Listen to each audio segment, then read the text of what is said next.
दोस्तों स्वागत है आपका हमारे channel target for MPSC with के। आज है 23 मार्च 2022 और हम लोग डिस्कस करने वाले हैं आज का मध्य प्रदेश का करंट अफेयर। काफ़ी कुछ इंपॉर्टेंट होने वाला है आज के मध्य प्रदेश के करंट अफेयर में, जैसे कि दोस्तों जल संसद का आयोजन किया जा रहा है और मध्य प्रदेश के प्रत्येक जिले में इसका आयोजन किया जा रहा है। तो कौन सी भाई तारीख होगी जब जल संसद का आयोजन किया जाएगा, तो यह काफ़ी अधिक इंपॉर्टेंट है, तो इसको हमको याद रखना है। इसके साथ साथ में और भी अन्य इंपॉर्टेंट करंट अफेयर के फैक्ट हम यहाँ पर डिस्कस करेंगे, जैसे कि जो भोपाल में स्किल डेवलपमेंट सेंटर बनाया जा रहा है, जिसका अभी हाल ही में नाम परिवर्तित करके क्या कर दिया गया है, रविशंकर कर दिया गया है। उसके माध्यम से प्रत्येक वर्ष कितने युवाओं को स्किल डेवलपमेंट किया जाएगा, इसका डाटा भी गवर्नमेंट ने रिलीज किया है, तो उसको भी हम यहाँ पर डिस्कस करेंगे। और भी कुछ अन्य महत्वपूर्ण करंट अफेयर के फैक्ट आज के 23 मार्च 2022 के इस करंट अफेयर में हम लोग डिस्कस करेंगे। अगर किसी को 2021 का पूरे साल भर का free of cost current affair की पीडीएफ प्राप्त करना है एमपी के करंट अफेयर की, तो लिंक डिस्क्रिप्शन में है, वहां से आप मेरा टेलीग्राम चैनल ज्वाइन कर सकते हैं। उस पर आपको फ्री ऑफ कॉस्ट 2021 का पूरे साल का मध्य प्रदेश के करंट अफेयर की पीडीएफ मिल जाएगी। मध्य प्रदेश के जो भी अवार्ड दिए गए हैं उन सभी की पीडीएफ मिल जाएगी। मध्य प्रदेश के जिन लोगों को पद्मश्री अवार्ड दिए गए हैं या जो नेशनल अवार्ड दिए गए हैं उनकी भी लिस्ट वहीं पर है। और मध्य प्रदेश में एक जिला एक उत्पाद योजना के अंतर्गत प्रत्येक जिला के लिए कौन कौन से उत्पाद डिसाइड किए गए हैं उसकी भी पीडीएफ आपको वहीं पर मिल जाएगी। और इसके साथ ही साथ लगभग मध्य प्रदेश के 2 वर्ष से ऊपर का करंट अफेयर आपको फ्री ऑफ कॉस्ट वहीं पर डे बाय डे के हिसाब से मिल जाएगा। चलिए शुरू करते हैं।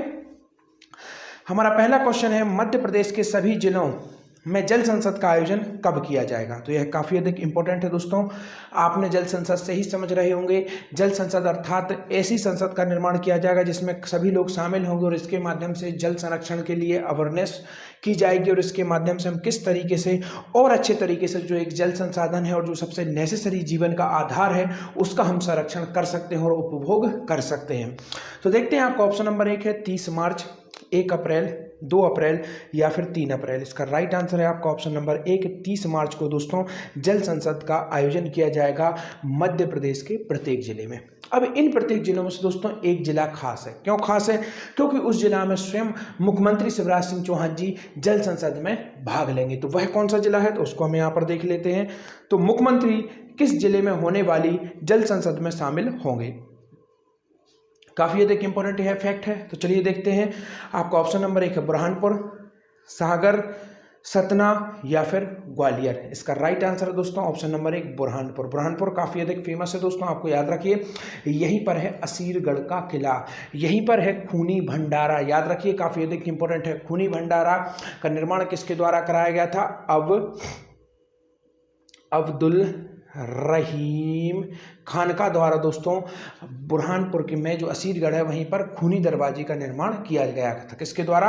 अब्दुल रहीम खान द्वारा खूनी भंडारे का निर्माण किया गया था। तो इसको आपको याद रखना है, काफ़ी अधिक इंपॉर्टेंट है।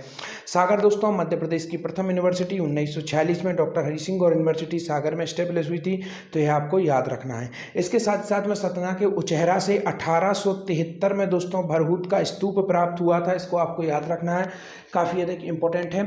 कनिंघम द्वारा इसे प्राप्त किया गया था 1873 में। काफ़ी सारी बुक्स में कहीं कहीं पर 75 भी मिलेगा, but the right answer is 1873। आप गवर्नमेंट वेबसाइट पर जाएंगे या फिर आप सतना जिले की वेबसाइट पर जाएंगे तो वहाँ पर आपको 1873 ही मिलेगा और वही राइट है। क्योंकि अगर हमारे पास कोई भी गवर्नमेंट डाटा होता है तो उसको हम एग्जाम में चैलेंज भी कर सकते हैं, तो यह काफ़ी अधिक इंपॉर्टेंट है। देखते हैं ग्वालियर, काफ़ी दिनों बाद ग्वालियर की चर्चा हुई है, तो चलिए फटाफट आपको ग्वालियर से संबंधित कुछ इंपॉर्टेंट फैक्ट बता देता हूं। जैसे कि ग्वालियर सबसे अधिक इंपॉर्टेंट है, सिंधिया राजवंश की राजधानी थी और स्पेशली जो ग्वालियर का किला है इसकी बनाया कब गया था? 525 ईस्वी में सूरज सेन द्वारा बनाया गया था, तो इसको आपको याद रखना है, काफ़ी अधिक इंपॉर्टेंट है।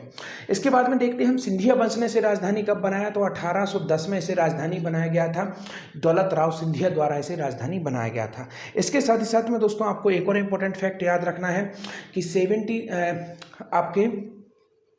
1765 में दोस्तों इसे जो इनके एक प्रथम राजा थे आपको याद रखना है, उनके द्वारा लोकेंद्र सिंह जाट नामक एक शासक था, उससे छीना गया था ग्वालियर को, तब उसके बाद में यह सिंधिया वंश के अंडर में आया था। पूरा का पूरा स्पेशली यह पूरा का पूरा मराठा के अंतर्गत आते थे और मराठा की कुछ शाखाएं थी जो कि मध्य प्रदेश में इस्टेब्लिश हुई थी, जिसमें से सिंधिया थी। इसके साथ ही साथ में आप देखेंगे होलकर जो कि इंदौर के आसपास थे, पवार थे, धार में थे, गायकवाड़, तो इन सभी को आपको याद रखना है, काफ़ी अधिक इंपॉर्टेंट है और यह सभी की सभी मराठाओं की शाखाएं थी, इसको आपको याद रखना है। पानीपत का जब जो वॉर हुआ था उसके बाद में यह सभी की सभी विखंडित हो गई थी और इन सभी ने अपना अपना शासन यहाँ पर इस्टेब्लिश कर लिया था, तो इसको आपको याद रखना है। आगे बढ़ते हैं। मध्य प्रदेश में जल संरक्षण हेतु व्यापक स्तर पर जन जागरण अभियान चलाया जाएगा। जल अभिषेक अभियान के अंतर्गत, कौन से अभियान के अंतर्गत यह पूरी की पूरी संसदों का आयोजन किया जाएगा? जल अभिषेक अभियान के अंतर्गत 30 मार्च को सभी जिलों में जल संसद का आयोजन होगा। मुख्यमंत्री शिवराज सिंह चौहान बुरहानपुर में आयोजित जल संसद में शामिल होंगे और सेव वाटर का संदेश देंगे। आगे बढ़ते हैं, देखते हैं कितनी पुरानी जल संरचनाओं को पुष्कर धरोहर समृद्धि अभियान से मिला पुनर्जीवन। दोस्तों आप सभी को मालूम है जो पुष्कर धरोहर समृद्धि अभियान है, इसके बारे में मैं पहले भी आप लोगों से डिस्कस कर चुका था। यह स्पेशली रिलेटिव है, जो भी पुराने जल स्रोत हैं उनको पुनर्जीवित करने से यह संबंधित है पूरा का पूरा अभियान, और इसके माध्यम से पुराने जो जल स्रोत हैं उनको पुनर्जीवित किया जाता है और आगे जल संरक्षण को किस तरीके से बढ़ावा दिया जा सके, यह सभी कुछ इसके अंतर्गत शामिल है। तो इस अभियान का नाम क्या है? पुष्कर धरोहर समृद्धि अभियान। अब यहां पर डाटा निकल कर आता है कि कितनी ऐसी पुरानी जल संरचना है जो कि इस अभियान के अंतर्गत पुनर्जीवित की गई है, तो यह काफी अधिक इंपॉर्टेंट है। तो देखते हैं, आपका ऑप्शन नंबर 1 है 200, 45,000, 1200 या फिर 12 लाख। इसका राइट आंसर है दोस्तों 45,000। और आप समझ सकते हैं कि कितना व्यापक यह अभियान है कि लगभग 45,000 जो जल संरचना है उनको काफी अच्छे तरीके से यहाँ पर डेवलप कर दिया गया है। चलिए बताते हैं, जल संसाधन की बात हुई है और जल संसाधन सीधा सीधा हमारा कृषि से संबंधित होता है। तो यह रहा हमारा मध्य प्रदेश का मैप। उत्तर का जब पूरा का पूरा क्षेत्र देखेंगे दोस्तों, यह पूरा का पूरा आपका जो नहरें हैं उनके माध्यम से सबसे अधिक सिंचित होता है। और यहाँ पर जो पश्चिम का क्षेत्र, उत्तर पश्चिम का क्षेत्र देखेंगे आप दोस्तों, यह पूरा का पूरा क्षेत्र जो मालवा रीजन है, यहाँ पर सबसे अधिक जलकूप और कुओं के माध्यम से यहाँ पर सिंचाई होती है। और जो पूर्वी क्षेत्र देखेंगे आप दोस्तों, बालाघाट वाला जो क्षेत्र है, यहाँ पर सबसे अधिक तालाब के माध्यम से सिंचाई होती है। तो यह सब काफ़ी अधिक इंपॉर्टेंट है जिनको हमें याद रखना है। This is very very important types of question that we should remember. तो यह पूरा का पूरा पैटर्न है। अब मध्य प्रदेश की अगर बरसात की बात की जाए तो यह हो गया मध्य प्रदेश का पूर्वी क्षेत्र, यह हो गया उत्तरी, और यह हो गया दक्षिणी, यह हो गया पश्चिमी। तो मध्य प्रदेश में जो वर्षा होती है दोस्तों, वह दक्षिण पूर्व में सबसे अधिक होती है और यहां पर आप देखेंगे पश्चिम उत्तर में जाके इसकी जो वर्षा की जो मात्रा है वह कम होती जाती है। तो यहाँ का जो पूरा का पूरा जो क्षेत्र है यह ड्राई क्षेत्र आता है। यहाँ पर लगभग 25% 50% से कम बरसात होती है और यहाँ पर सबसे अधिक बरसात होती है। तो कहीं भी अगर आपसे क्वेश्चन पूछा जाए कि जिलों का नाम दे दिया जाए और अगर आपसे पूछा जाए कि किस जिले में सबसे अधिक बरसात होती है, तो ऐसे जिले जो कि आपके पूर्व के हों या फिर दक्षिण में हों उनमें बरसात अधिक होगी, और जो कि जिले आपके पश्चिम में हों या उत्तर में हों उनमें क्या होगी, आपकी बरसात कम होगी। तो इसको आपको याद रखना है और उसी के माध्यम से आप इसका आंसर भी दे सकते हैं। तो यह काफ़ी अधिक इंपॉर्टेंट है। और अभी हाल ही में आप सभी को मालूम है, यह पूरा का पूरा जो क्षेत्र बुंदेलखंड रीजन वाला क्षेत्र आता है, इसको भी सूखा माना जाता है। और जो कैन बेतवा लिंक परियोजना है उससे सबसे अधिक अगर किसी क्षेत्र को फायदा होगा तो वह कौन सा होगा, बुंदेलखंड का क्षेत्र होगा। तो इसको भी आपको याद रखना है, काफ़ी अधिक इंपॉर्टेंट यह क्वेश्चन है। देखते हैं, पानी बचाने व्यापक स्तर पर चलाए जाए जन जागरण अभियान। मध्य प्रदेश में शुरू होगा जल अभिषेक अभियान के अंतर्गत 30 मार्च को सभी जिलों में होगी जल संसद का आयोजन। मुख्यमंत्री शिवराज सिंह चौहान बुरहानपुर की जल संसद में होंगे शामिल। 10 अप्रैल से प्रारंभ होंगे जल संरक्षण और भू जल संवर्धन के कार्य। 45,000 जल संरचनाओं को पुष्कर धरोहर समृद्धि अभियान से मिला पुनर्जीवन। तो इसको आपको याद रखना है। भूजल रिचार्ज के लिए मुख्यमंत्री जल शक्ति अभियान किया जाएगा आरंभ, और जो जल शक्ति मंत्रालय है वह प्रथम बार गठित किया गया था। तो इसको भी आपको याद रखना है। वर्षा ऋतु प्रारंभ होने पर विस्तृत रूप से संचालित किए जाएंगे वृक्षारोपण अभियान। तो काफ़ी अधिक इंपॉर्टेंट है।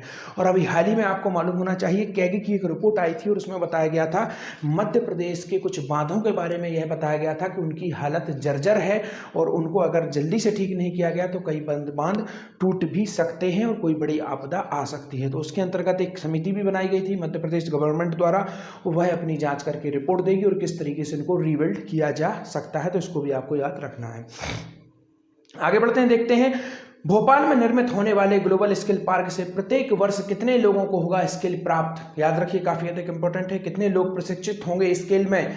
भोपाल में जो स्किल पार्क है इसका नाम अब क्या कर दिया गया है? Ravishankar skill park. रविशंकर जो जयंती थी उसी समय इसका नाम बदल दिया गया है। 6500 दोस्तों युवा होंगे प्रत्येक वर्ष इसमें प्रशिक्षित इस स्किल पार्क में। देखते हैं प्रति माह प्रदेश भर में लग रहे रोजगार मेले। 4 महीने में 10,27,000 से अधिक हितग्राहियों को 5430 करोड़ अधिक ऋण सहायता उपलब्ध कराई गई। भोपाल में निर्माणाधीन संत रविदास ग्लोबल स्किल पार्क से प्रतिवर्ष लगभग 6500 युवाओं को मिलेगा केवल कौशल प्रशिक्षण।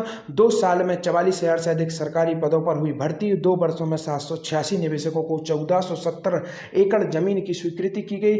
17,600 करोड़ रुपए का होगा निवेश। 37,800 लोगों को मिलेगा रोजगार। तो यह काफी अधिक इंपॉर्टेंट है। कुछ इंपॉर्टेंट फैक्ट और यहां पर आपको बता देता हूं।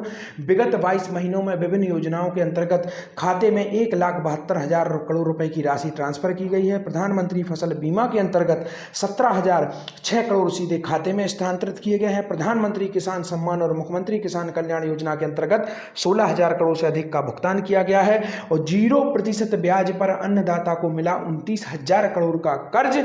और कर्जा माफी न होने से डिफाल्टर हुए किसानों के कर्ज का ब्याज भरवाएगी सरकार। कोरोना काल में भी एमएसपी पर ही की गेहूं की रिकॉर्ड खरीदी, पंजाब को पीछे छोड़ा, तो इसको भी आपको याद रखना है। और 15,700 करोड़ की बिजली सब्सिडी मिली। आज के आपके क्वेश्चन, मध्य प्रदेश को स्वच्छता सर्वेक्षण में कुल कितने अवार्ड प्राप्त हुए? नेक्स्ट है स्वस्थ बालक बालिका स्पर्धा किससे संबंधित है? धन्यवाद दोस्तों।